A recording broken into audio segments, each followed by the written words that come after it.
the Governor of Benue State, His Excellency, Father Dr. Isint Alia, wife of the Deputy Senate President, Hajia Leila Barao, the Deputy Governor of Benue State, His Excellency Barrister Dr. Sam Ode, and his lovely wife, Her Excellency Mrs. Christy Ode, the wife of the SGF, and also members of the House of Representatives, the former First Lady of Benue State, Her Excellency, Honorable Mrs. Regina Kume, wives of members of National Assembly here present. We have wives of senators and also House representatives. The First Ladies of states that are here, we have Bayelsa, we have Gombe, we have Nasarawa, Katsina, Kogi, and also Taraba.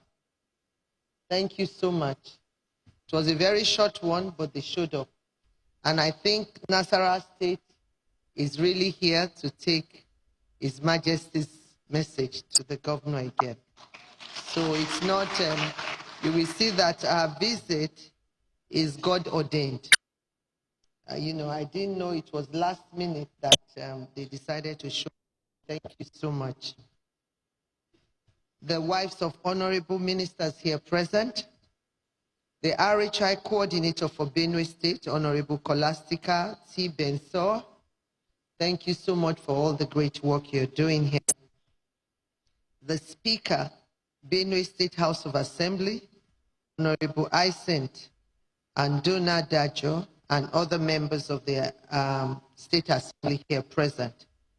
The Chief Judge of Benue State, Honorable Justice Morris Ahemba, Ikpa Besen, wives of service chiefs present, the wife of the NSA, Haji Azara Ribadu, wife of the DG DSS, Mrs. Charity Ajayi, wife of the Inspector General of Police, Mrs. Elizabeth Egbetuku, members of the Benue State Executive Council, here present the Secretary to the State Government, Barrister Dickiness Deborah Serumun Abel, Head of Civil Service of Benue State, Dr. Moses Agbogbo Ode, the State APC Chairman, Honorable Benjamin Omale, and other members of APC here present, the APC Woman Leader, the traditional rulers here present,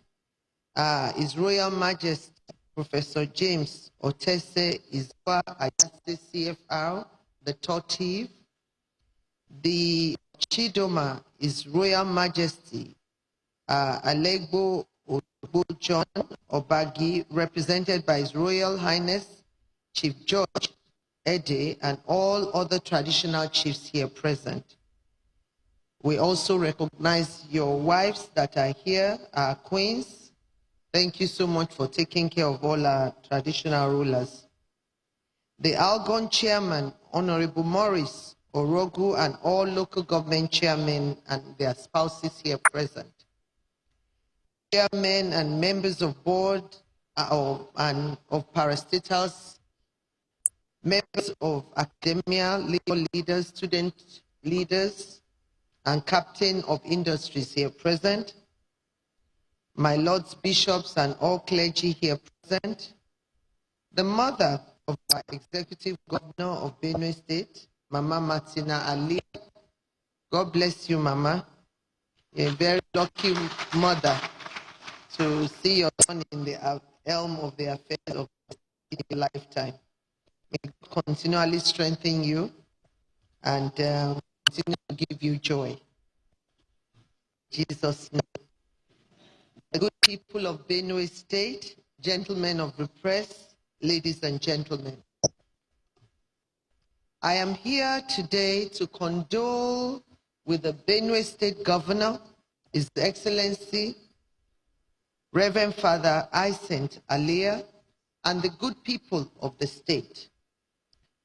I am deeply saddened by the killings that have occurred in recent weeks in the state, especially in Yewalta and Dauda communities, which led to the devastating casualties, destruction of properties, homes, and sources of livelihood, not to talk about the lives that were lost.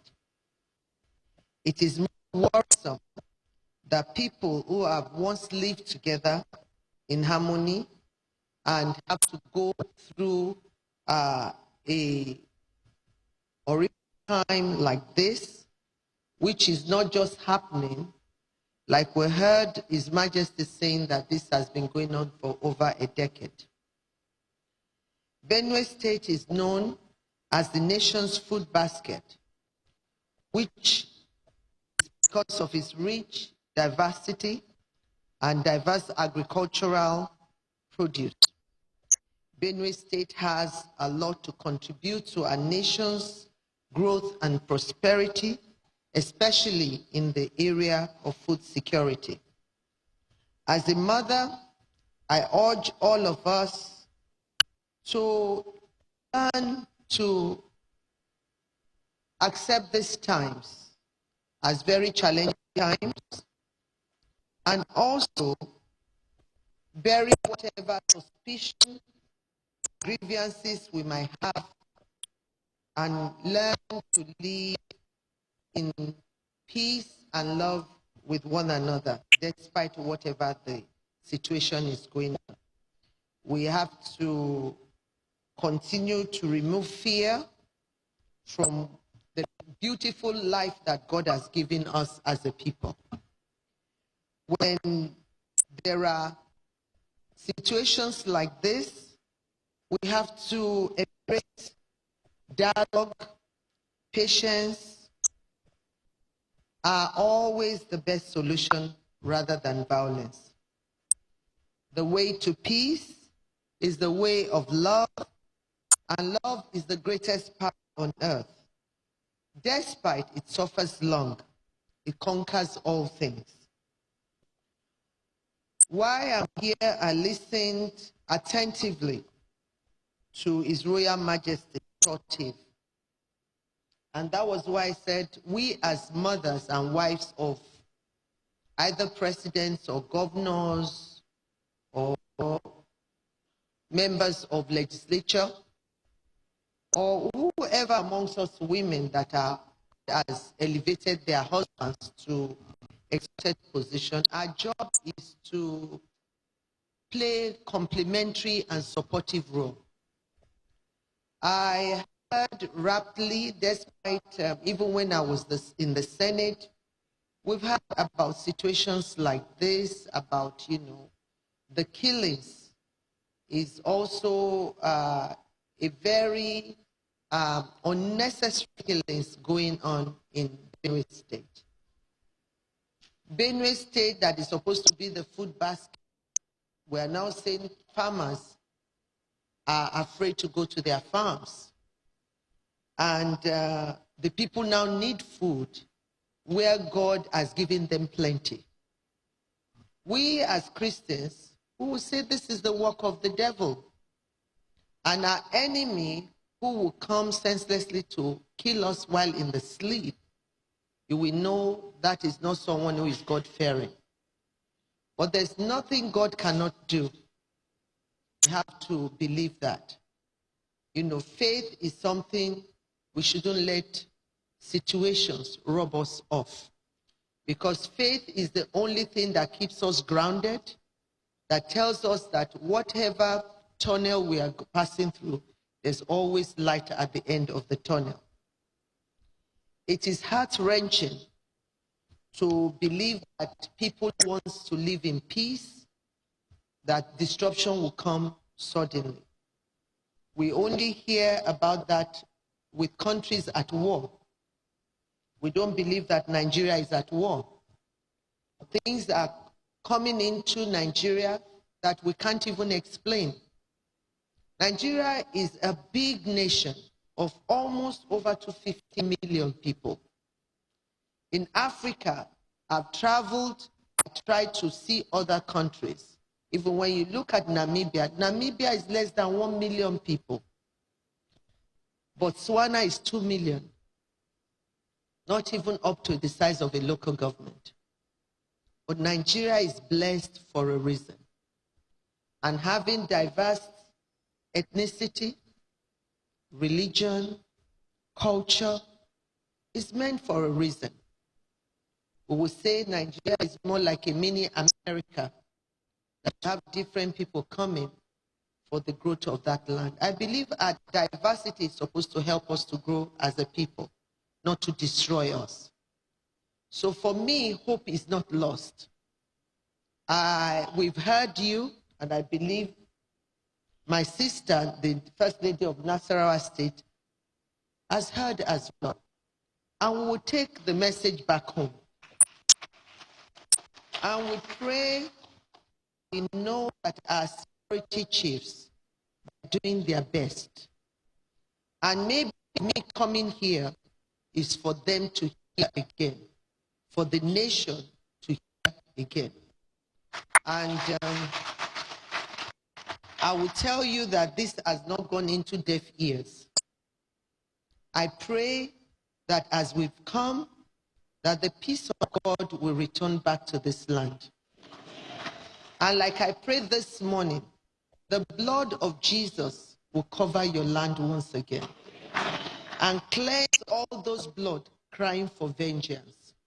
We know that blood that is shed like that cries for vengeance. But we pray that the blood of Jesus would soothe them, and also the families that are in IDP, they can confidently go back and begin to build their lives again. When we have conflict like this, the lives of children are disrupted. They can't go to school. We have enough of children that are out of school that we are even trying to see what to do as a nation. We have enough of that already. We shouldn't add to that and begin to breed children who are half educated. So for our children to go back to the school, my appeal that whatever we have brought here from the Renewed Hope Initiative, that we pray that it will help those in IDPs to be able to build back their lives again. We want them, this is a beautiful land. You know, we drove past, I was telling, this is my first time in the government house. Maybe years ago when we came, when the Akumes were here, I don't think they have something like this, but this is really beautiful. Your land is beautiful, and we pray that the beauty and the food that you produce, that we pray that God will bring the abundance more than what you used to have in Jesus' name. So on behalf of the Governing Council of the Renewed Hope Initiative, RHI will be making the donation of 1 billion naira to help displaced families get back on their feet, go back to earning a living and having a better life.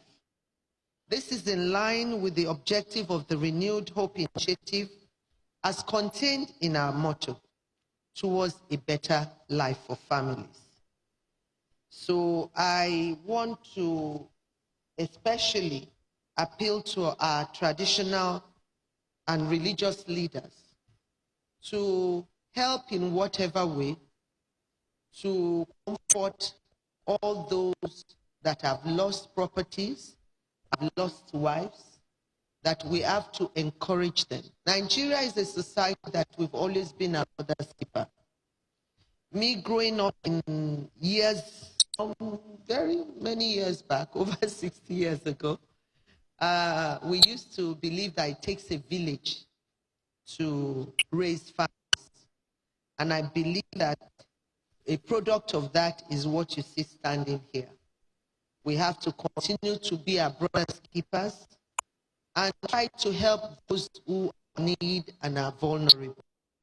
So this is not the end of assistance will render to the vulnerable in Benue State. Our work continues. Even for girls who cannot have sanitary towels, cannot afford, we are sending about 10,000 a year supply to girls in our Flow with Confidence so that they can go to school confidently. So it's a program we will launch when school resumes in September. And in December, during the World Disability Day, we are going to be empowering about 250 people living with disability, 250 of them with 200,000 to recapitalize their business. So it's the highest we've ever done, but you can see that it's as if we knew that people will need such intervention. I told them when we started the Renewed Hope initiative that I'm not going to build any edifice. We have done that either in the Senate days and all that, and I see the futility in that. I said, let us build families. And that is what we are doing so that people can be strong enough to be able to raise their families. So whatever we give, the little we give, we pray that God will multiply it in Jesus' name. I thank you all for listening. God bless Benue State, and God bless the Federal Republic of Nigeria. Can we give a standing ovation to the mother of the nation?